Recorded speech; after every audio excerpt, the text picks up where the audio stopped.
What's going on, guys? It's Nick here, back with another video. Today we'll be going over the running backs I'd be trading for and away this week. We're about 2 weeks out from the trade deadline in most leagues, so if you want to get a deal done, time is starting to run out.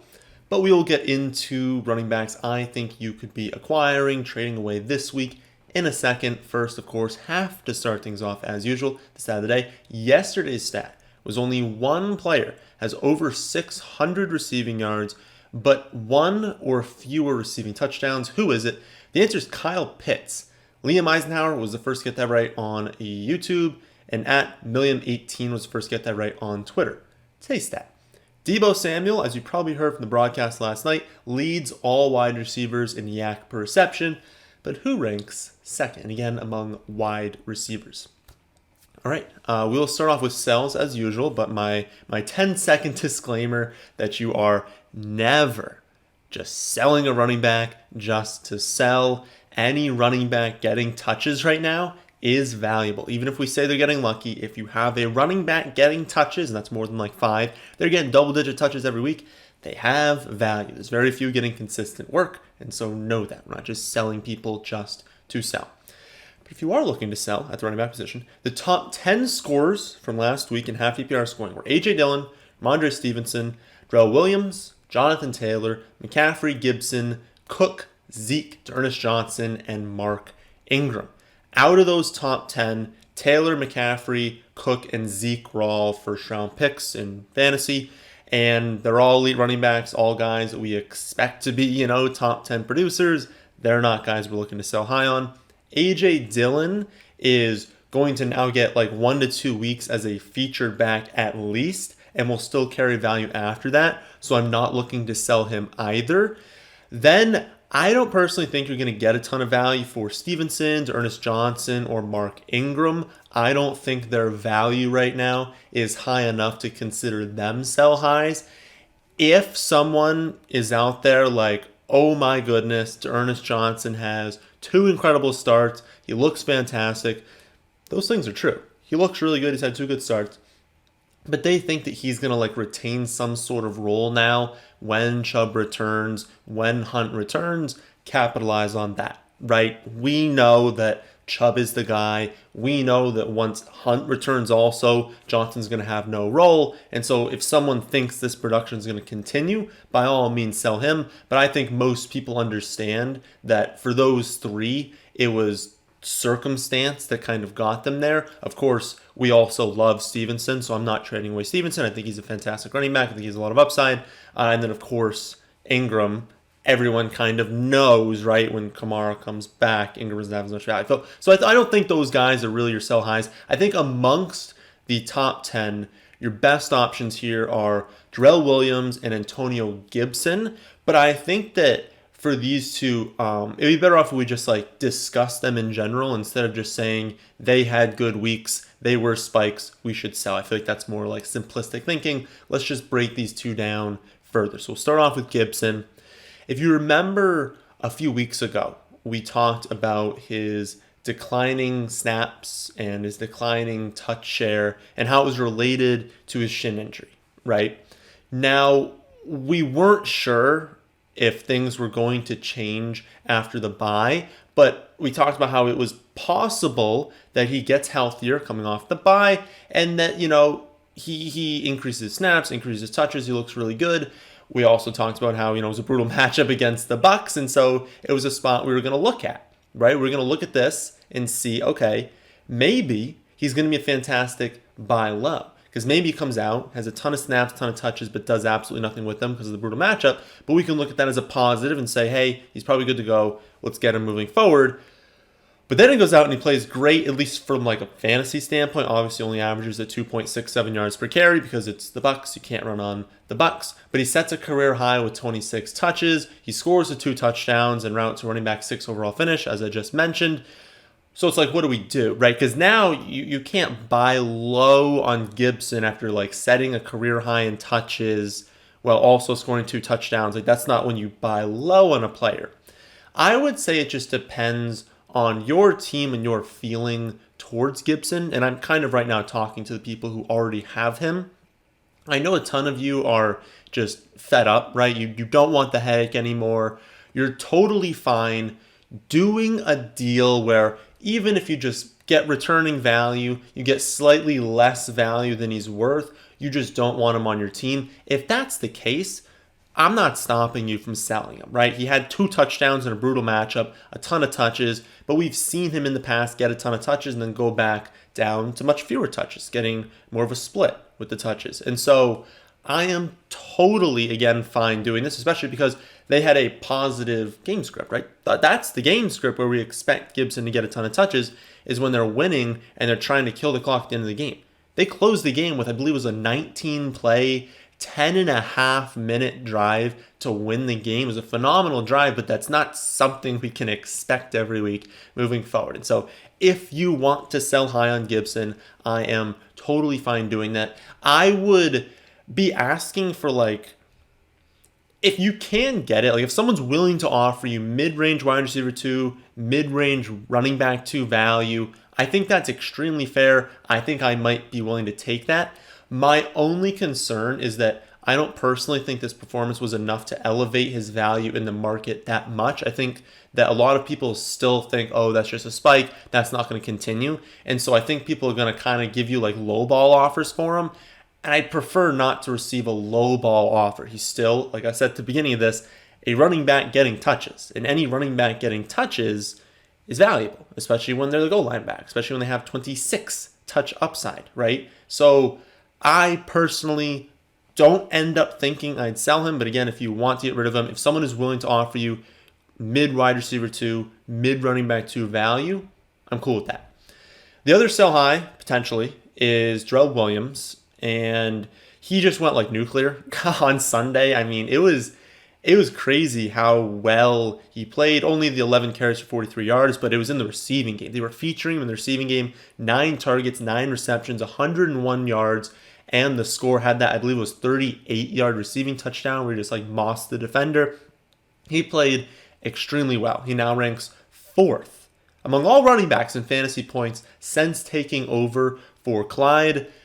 But with Clyde set to return this week, the upside's absolutely capped. And even if you believe that Williams has been playing well enough to secure a role on this offense, even with Clyde back, I agree with you. First off, I 100% agree that with how well he's played, they're not just going to bring Clyde in and give him all touches. Now, I thought that the same thing happened with Herbert. I thought Herbert played well enough to get a role, and that didn't happen. So I could be wrong, you could be wrong. Clyde could come in and get a ton of touches. But realistically, even before the injury, Williams was still mixing in. And so for him to like already be mixing in before, then play really well in Clyde's absence, for them to just go completely to Clyde would make no sense to me. But I guess it's possible. The problem is when Clyde returns, he's not going to be benched, right? And he's not going to get the same amount of touches as like Jerick McKinnon or Gore. Like he's going to mix in for probably half the touches.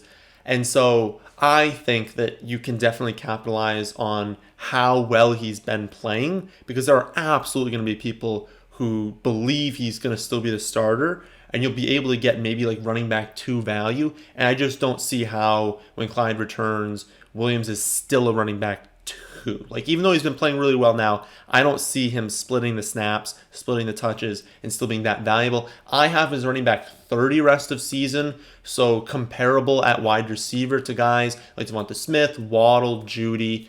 Maybe you think that's a little bit low, but I'm really just thinking he goes back to a very similar role that he had before. And before, he wasn't worth running back 30. Before, he was worth closer to in the 40s. So I think that running back 30 rest of season is like a good spot to have him. And if someone's willing to give you, running back or wide receiver 2 value, I think that is absolutely something you capitalize on after that just monster performance. Other than these two, there were really no surprise spikes that we can capitalize on. So it would really just be the running backs that I always think we should be selling, Melvin Gordon and Damian Harris, though it's not a fantastic time to sell Harris right now. He just missed a week with a concussion. Like you should have been selling him before this last week.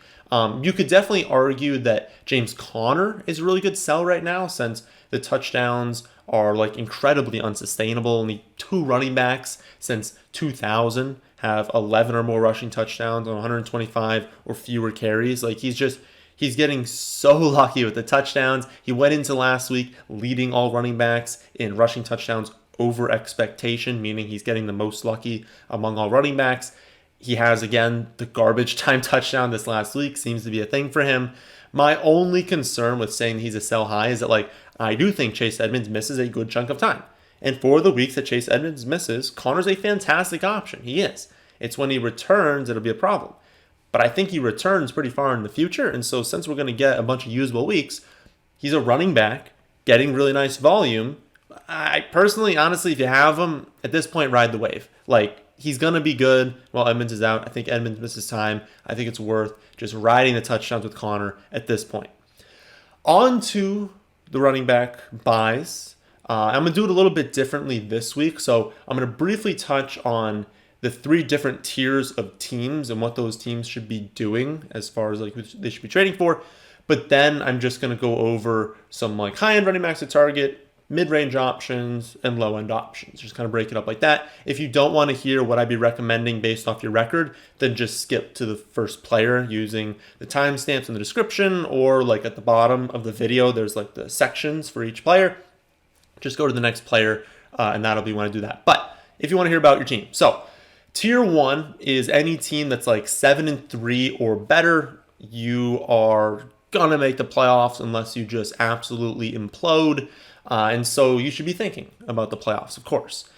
I'd only be doing deals where you're acquiring studs at this point. It's really not worth trying to acquire mid-range options, building out depth, because you don't need depth now. You need depth during the season to make it to the playoffs because of buys, of injuries, of just players underperforming and being bust. At this point, if you're 7-3, 8-2, 9-1, 10-0, you're making playoffs, right? And so you don't need that depth. You need to be looking at your starting lineup in the playoffs and building the strongest starting lineup. And so you should be using your bench, or maybe your flex in your bench, your wide receiver 2 in your flex. Use multiple pieces to acquire a better starting lineup. Do 2-for-1, 3-for-1 deals, especially if you're in a smaller format. 8 and 10 team leagues, those are the only deals I'd ever do. Because waiver wire is just so good in 8 and 10 team leagues that you can do those deals and still get players on free agency. But yeah, if you are 7-3 or better, you're only looking to acquire studs, and you're really only looking to do 2 and 3-for-1 deals where you're getting the one. If you are a tier 2 team, so anywhere from 4-6 to 6-4, then obviously I prefer the studs. You always prefer to be getting the best player in a deal, but you're not a lock for the playoffs. And so you can't afford to go as all in with the starting lineup, because if you do take all of your depth on your bench and turn it into one player and then they get hurt and then you miss the playoffs, you're going to be pretty upset about that one deal that cost it for you. If you have a fantastic record and that happens to you, number one, your team was already probably better, so you can survive it better. But then also, you're still going to make the playoffs, even if that happens, and so you have time to figure out what you're doing in the playoffs. If you're 5-5 and you use all of your depth to acquire a stud and the stud goes down or underperforms, now you might just miss the playoffs entirely, and that's tough, right? We obviously want to be making the playoffs. Because of that, I think you're leaning towards targeting more mid-range options, guys that aren't necessarily slam dunks every week, but who are being undervalued and can definitely help you make it to the playoffs and then perform well in the playoffs. Then lastly, we've got tier 3 teams, anyone with 3 or fewer wins. Your best bet is to just target high upside backups. We talked about Ingram and Dillon last week, and anyone who followed that, got running back 1 production, got, Dillon, who's going to be a running back 1 for the next few weeks. That can happen with other running backs, and we'll talk about a few running backs you could trade for this week, where if the starter goes down, you've got a high-end option. So those are the 3 tiers. What players kind of fall into these ranges? So for the elite running backs I'd be trading for right now, you've got Austin Ekeler, Saquon Barkley, and James Robinson. Ekeler and Barkley are my top targets. They're running backs 4 and 6 in my rest of season rankings, but they're also 5th and 9th in the overall rankings because the high end of running back is so valuable.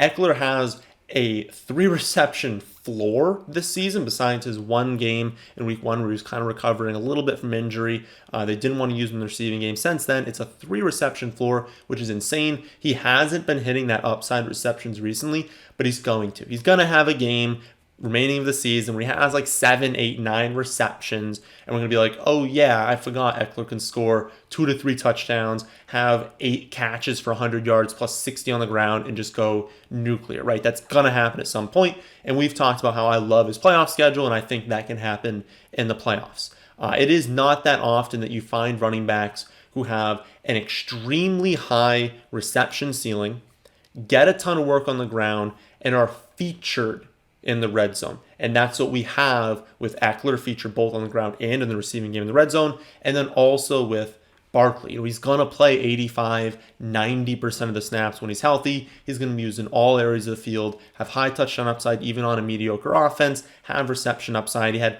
3 touchdowns, 13 receptions, 96 yards per game in his 3 healthy games this season. And if you look at his matchups, he's got the Bucs this coming week, but he's going to face the Eagles, the Dolphins, the Chargers, Cowboys, Eagles again, and Bears to close the season. That's 4+ matchups. That's a neutral one and 1 negative. And let's be honest, we don't even care that much about negative matchups with Saquon because he's an absolute freak and used so much. So those 2 are the high-end options I'm looking at. And then a still high-end but easier to acquire option will be James Robinson. He played 59% of the snaps this last week since returning from the injury. He had 16 touches. That's basically as good as we can really expect from him in that first week back. He's going to gain health. He's going to get more snaps and more touches moving forward. He was also up against a really strong Colts run defense, and he still gained 84 yards and scored a touchdown. And that's really solid production, and he was featured in the receiving game. Jacksonville also has the second easiest fantasy playoff schedule behind the Broncos, and they'll face the Texans, the Jets, and the Patriots in Week 17. Obviously, you think of Patriots, oh, that's a tough matchup, especially I believe the game's in Foxborough, but they've actually sold out more to stop the pass this season, and they've graded out as a plus matchup for running backs in terms of schedule-adjusted fantasy points to the position. So he's got a fantastic playoff schedule. He's a very talented running back, of course, isn't some scrub we're trading for, and he's not going to cost you as much as Ekeler and Barkley will. So if you want, a tier 1 running back, but you can't afford Ekeler and Barkley because they're awesome, go to James Robinson. I think that's a really good option as well. The best mid-range options are, of course, our boys Javonte Williams and Michael Carter, but then also Miles Sanders. I've talked about how Jordan Howard is going to have a role when he's back, and I think everyone knows at this point that that's going to be the case. But Boston Scott is the direct backup to Miles Sanders, and he's had 12, 10, and 13 touches in these last 3 weeks on less than half the snaps. This team has gone from extremely pass-heavy to extremely run-heavy. So even if Howard retains a role in this offense, there is a lot more total opportunity to the running backs than when Sanders was playing. So when Sanders was playing, the running backs were getting no touches, right? This was a pass-first offense, and they weren't playing that well.